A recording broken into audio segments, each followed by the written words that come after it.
Gen Z is entering the workforce with new perspectives and expectations. In this podcast, we're here to listen to their stories and experiences, their successes and frustrations, and help employers understand the mindset and perspectives of the up-and-coming workforce. Employers can't dictate what their young employees find meaningful. What they can do, however, is empower them to create their own sense of purpose and authentic connections. Our curriculum is designed to help them do exactly that. East Valley Leader Lab is committed to paving the way for more curious, engaged, and connected young professionals in the workplace.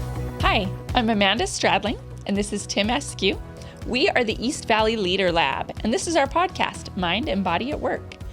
If our content resonates with you, we hope you'll click on the link in the show notes for a description of our newest offer, Helping Gen Z Thrive at Work.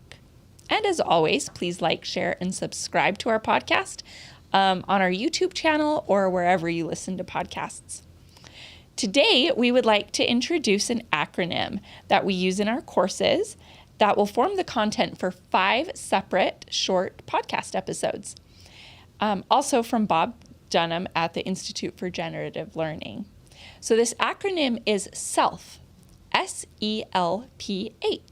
So not F, P-H. That's right. And these topics are related in that all of them describe a key characteristic of being human. So as human beings, we are all, S for somatic beings, we are all emotional beings with an E, we are all linguistic beings. That's Language, L. right? Yep. We are all practicing beings, and we are all historical beings, and these different ways of being human are all relevant to how we show up in our life and as a leader. And to provide a little bit of deeper context, this is related to something that the philosopher Martin Heidegger is famous for saying, which is when you think about human beings are creatures who care. And then this SELPH acronym kind of helps us go to the next level. What are the elements of creatures who care? And today we're going to dig into the first one, the S, that stands for somatic. Somatic is perfect for our podcast, Mind and Body at Work. Being a somatic being means that we are a combination of our physical body and our mind. So, therefore, somatic exercises that we do in our courses. Somatic exercises can be Tai Chi, Qigong. We have a variety of mind-body exercises that we practice in our class. And they're all to bring connection between your mind and your physical body.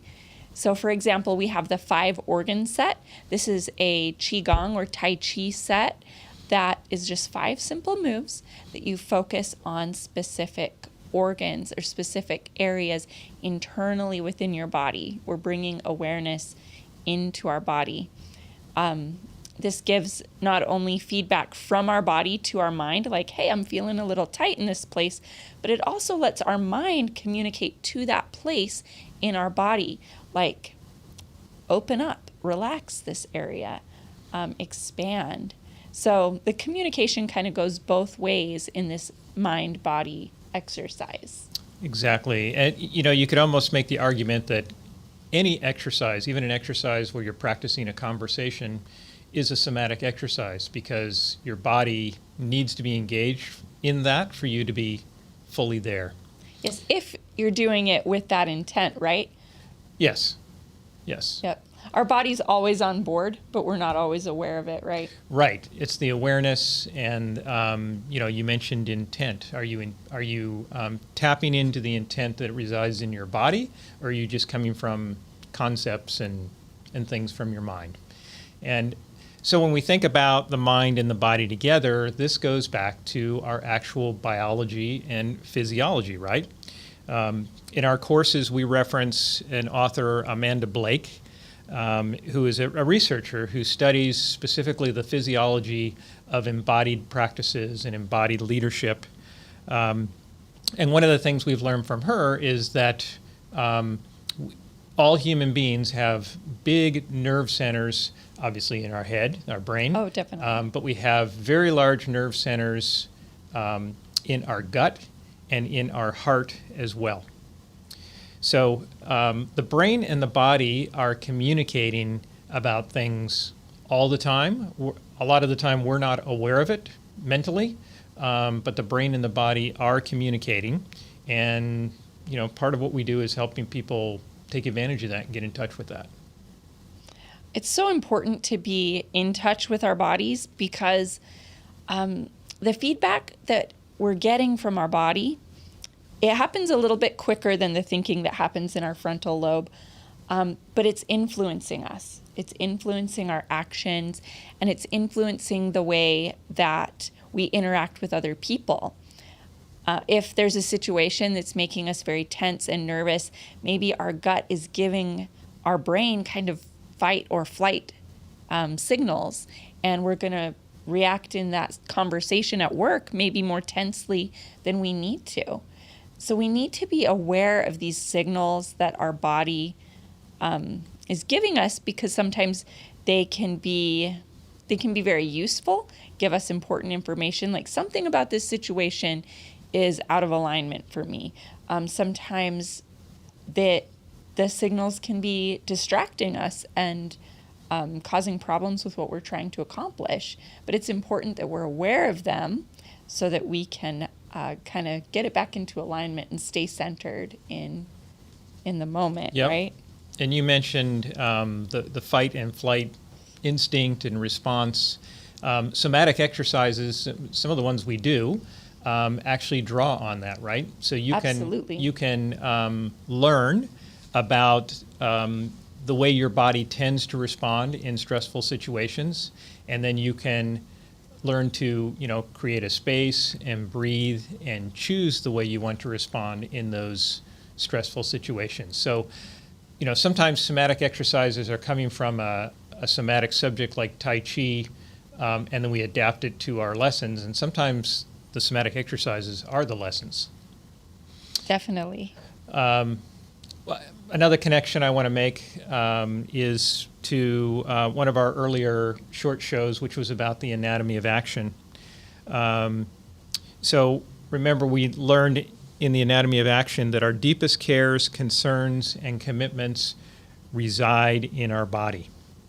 So being in touch with those things and learning how to draw those out in conversation, if you're interested in connecting with what somebody else cares about, all of that is a somatic exercise, a somatic practice.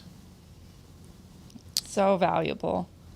I think kind of tapping into that care that we have. I think that kind of goes back a little bit to our oak and willow, because so we all have this center, right? Like the trunk and the roots of your tree. Mm-hmm.